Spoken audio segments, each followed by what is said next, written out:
Samuel Loyd, one of the greatest chess pioneers of all time.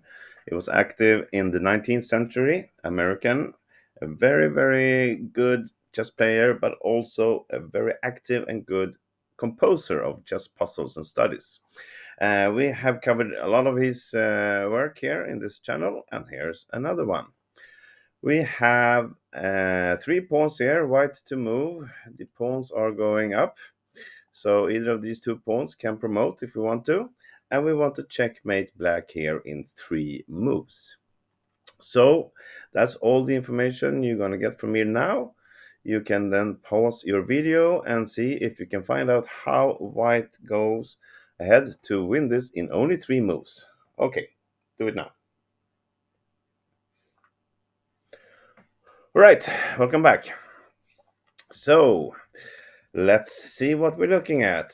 Let's leave these two pawns alone for now. Just see what happens if we do something else, like pushing this pawn.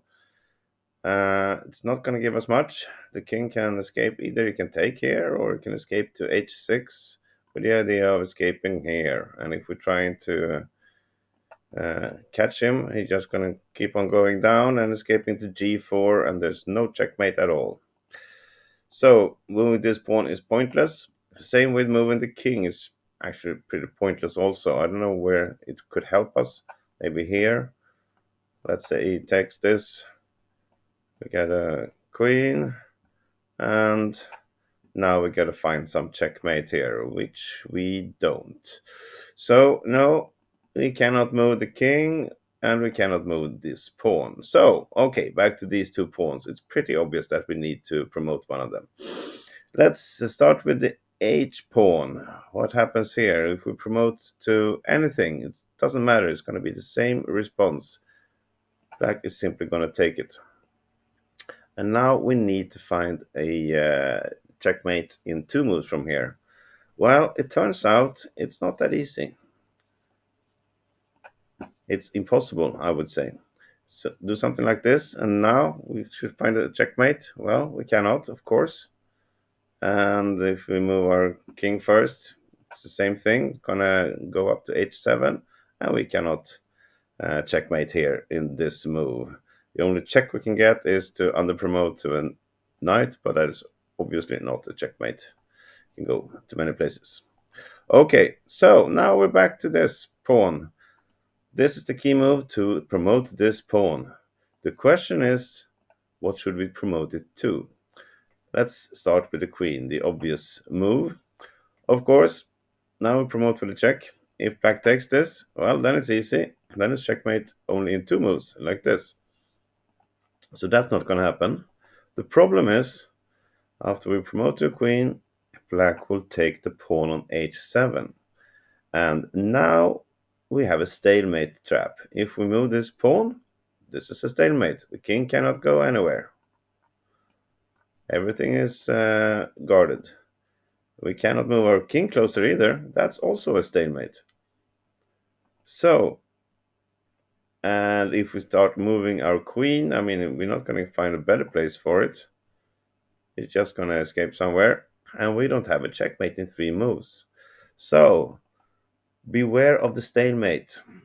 That makes it obvious. We have to move this pawn and we have to under promote. Let's see what happens if we promote to a bishop. Well, he takes this, and now we're really far away from even getting a check.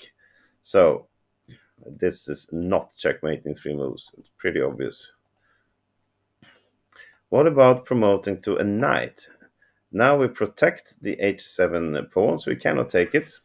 And the same goes, of course, if it takes a knight, well, then we have checkmate here. And if it goes to h6, well, that's a checkmate also. But the problem is the king can escape to h8. He's blocking this pawn, also putting himself in the stalemate trap, because if we move the king closer, then he cannot move his king anywhere. So, and if we move away this knight somewhere, he's going to take this pawn. So this is not working either. So we're only left with the final move, which is the winning one. We promote to a rook. Again, of course, you cannot take. That will be a promotion to queen and checkmate right away. If it takes the pawn, well, then we don't have a queen that's blocking this diagonal, which means we can put black in a zugzwang with a simple king move, forcing him to move to h6, and then we finish off with a checkmate. Nice, huh? But we're not done. Okay, that's what happens if he takes here. What if he doesn't take there? What if he plays the king to g6? This is also setting up a stalemate trap. Now, if we promote to a queen, well, this is a stalemate. The king cannot come anywhere. So we are not allowed to do that. And also, this is blocking the king. If we move the pawn, then he will escape down here, and we are not doing anything good.